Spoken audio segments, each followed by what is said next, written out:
Good morning, Steve Zalinardi here at Treviso Realty. Inventory count, really exciting. This is the lowest inventory I've ever seen here in the Southwest Corridor. We're currently at 15,433 units, down from the 16,400 from last week, so over 1,000 units less this week on the market in Southwest. And again, that's a 6% decrease week over week, which is fantastic. And sales right around the same figure of last week. So these are closings rather. So 534 closed properties in the last 7 days. And then inventory in Estero is down 7% to 472 units with 15 closed properties in the last 7 days. Pretty damn good, to be honest. And again, this is going right into that market where kids are going back to school obviously next month and into August, and you'll see a little bit of a pickup now, then you're going to have a little bit of a stall once the kids get back into school. Then it's 2 weeks after everything gets stabilized and routines are met, and then the market gets back to normal. This is how it was up north, and it'll be the same out this way as well. So then even for rentals, we're having a little bit of a sticky, not issue, but it's like we're getting tenants. Estero's pretty good. We're filling up those rental properties, but into Fort Myers, we're a little bit slow right now. We pre-qualified a few tenants. One of them, amazing income, $30,000 a month. But then again, the background check didn't check out. To be honest, my clients refused it, and rightfully so. And then ultimately, we got one on the weekend that went in. Let's see what happens with that. And those are obviously investment properties, so we're even looking at Section 8. If they're a good family, clean, and the housing authority pays for the monthly rent, we don't got to worry about it. It's always a slam dunk, so we're going to be looking at that as well. Appraisals was a topic we spoke about last week, which is you're going to have to fight with the appraisers. We're actually going to do a podcast with Joe DeMarco on this and kind of explain, because there is ways around it in order to close a deal. Thankfully, our property that we built and sold, contingent on finance and inspection, just got reappraised, because the appraisal, and that appraiser he or she should not be doing that job, let me tell you, because it is terrible. So they were 6.5% below what we listed at.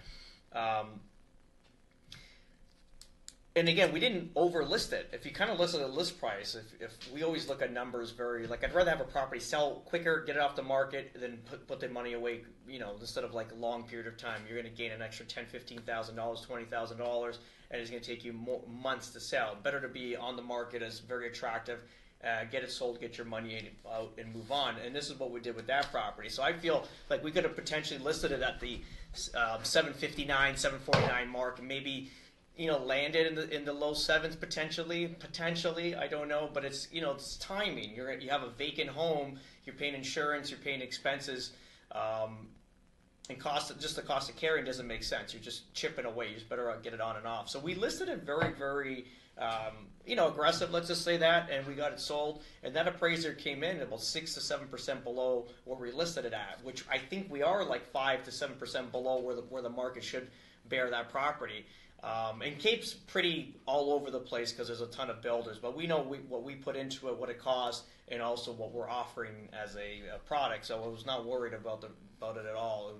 If this buyer didn't close, it would have sold again, and maybe we would have raised the price, to be honest, $739, and kind of let it ride, because inventory is dropping all through Southwest. So, but anyway, on the reappraisal, 100% list. Basically, whatever we sold it for, they appraised it at 100%. So it goes to show you that you gotta have to fight against this, and this is obviously experience from what we've been doing forever. And I fought another appraisal recently, so we're fighting appraisals right now, which is not, and it's not even.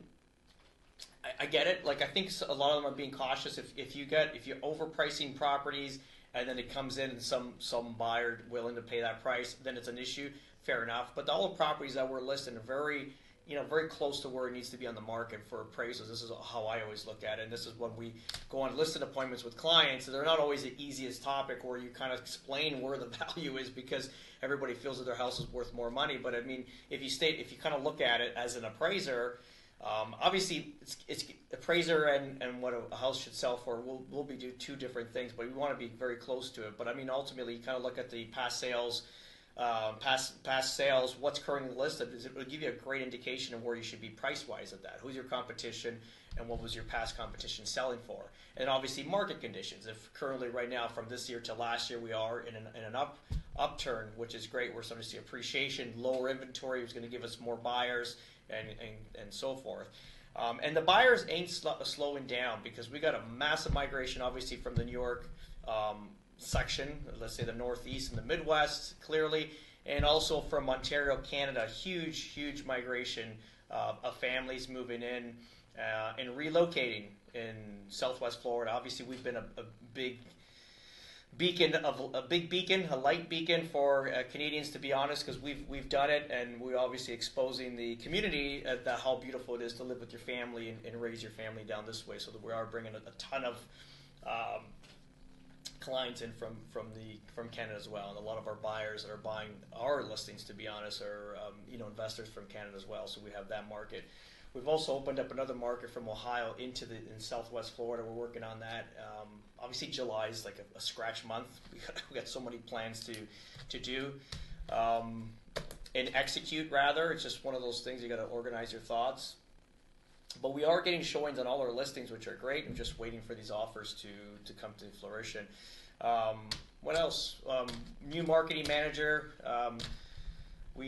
Trent went on and is doing his own thing, which is good for him. Wish him well. And now we have a new, younger marketing manager, so it'd be good. We're going to get a new flow going forward, which is nice. I think this is very important for this to kind of change, just to kind of get a new approach to how we do marketing, and also new ideas, because I think we left a lot on the table in the past, and I think we want to, obviously, if I'm paying X amount of dollars, I want to make sure this is up to par and above par. So that's pretty much it. Have a great day, guys. We'll talk soon. Ciao.